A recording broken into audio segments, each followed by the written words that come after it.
Bana baktığını sovat et, saylasın kalbin beni. Sen beni söylenin, yüreğimde gizleme. Eşiderin uzaktan sözlerimi sessizce. Arzuladım var seni yüreğimde, içimde. Eşiderin uzaktan sözlerimi sessizce.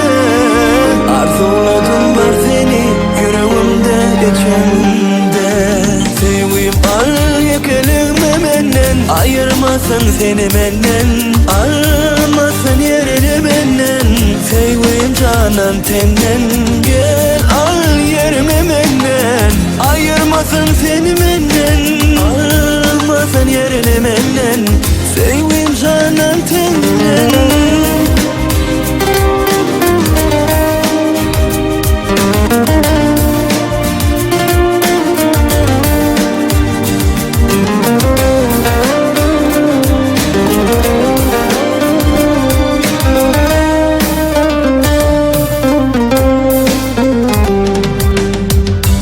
Barını sovat et, sevgin yanmayı seni.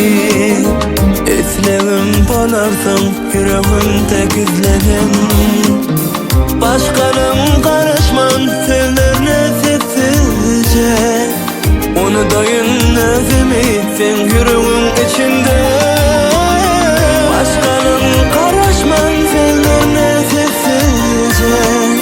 Onu dayın özümü sen yüreğin içinde.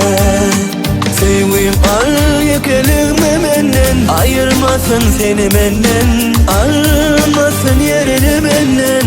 Sevgim canan tenden, gel al yerimi benden, ayırmasın seni benden, almasın yerini benden.